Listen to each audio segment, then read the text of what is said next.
എല്ലാവരും നിങ്ങളോട് credit card ഉപയോഗിക്കാൻ വേണ്ടി പറയും. ക്രെഡിറ്റ് കാർഡ് യൂസ് ചെയ്യുന്നതിന് മുമ്പ് നിങ്ങൾ ഈ 5 കാര്യങ്ങൾ ഉറപ്പായിട്ട് അറിഞ്ഞിരിക്കണം.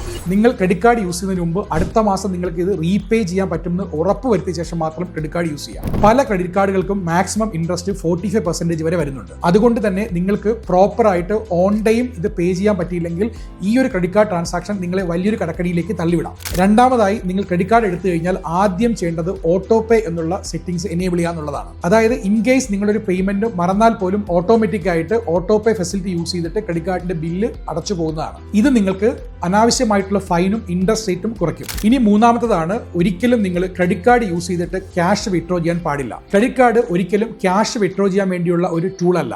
നാലാമത്തതാണ്, നിങ്ങളൊരു ക്രെഡിറ്റ് കാർഡ് ഓപ്റ്റ് ചെയ്യുന്നതിന് മുമ്പ് അതിന്റെ ടേംസ് ആൻഡ് കണ്ടീഷൻസ് വായിച്ച് മനസ്സിലാക്കാൻ വേണ്ടി ശ്രമിക്കുക. പലപ്പോഴും ഈ ടേംസ് ആൻഡ് കണ്ടീഷൻസ് നമ്മൾ ആരും വായിച്ചു നോക്കാത്ത ഒന്നാണ്. എന്നാൽ പോലും വളരെ ബേസിക് ആയിട്ട് അതിന്റെ ആനുവൽ ഫീസ് എത്രയാണ്, ഇൻട്രസ്റ്റ് റേറ്റ് എത്രയാണ്, നിങ്ങളുടെ ജോയിനിങ് ഫീസ് എത്രയാണ്, ഇത്തരം ബേസിക് ആയിട്ടുള്ള കാര്യങ്ങൾ നിങ്ങൾ മനസ്സിലാക്കാൻ വേണ്ടി ശ്രമിക്കുക. അഞ്ചാമതായിട്ട് എല്ലാവരും ചെയ്തൊരു മിസ്റ്റേക്കാണ് റിവാർഡ് പോയിന്റിന് വേണ്ടി ക്രെഡിറ്റ് കാർഡ് മാക്സിമം യൂസ് ചെയ്യുക അല്ലെങ്കിൽ ഓവർ സ്പെൻഡ് ചെയ്യുക എന്നുള്ളത്. ഇതെപ്പോഴും നിങ്ങളുടെ ഒരു ഓവർ സ്പെൻഡിങ് ബിഹേവിയറിലേക്ക് നിങ്ങളെ എത്തിക്കുന്നതായിരിക്കും. അതുകൊണ്ട് തന്നെ ക്രെഡിറ്റ് കാർഡ് ഉള്ളത് ഒരിക്കലും ഒരു ക്രെഡിറ്റായി കാണാതെ അതൊരു കടബാധ്യതയായി കണ്ട് തന്നെ അതിനെ നല്ല രീതിയിൽ യൂസ് ചെയ്യുക. ഈ ഒരു ഇൻഫർമേഷൻ ക്രെഡിറ്റ് കാർഡ് എടുക്കാൻ വേണ്ടി നിൽക്കുന്ന നിങ്ങളുടെ ഫ്രണ്ട്സിനോ നിങ്ങളുടെ റിലേറ്റീവ്സിനോ ഷെയർ ചെയ്ത് കൊടുക്കുക.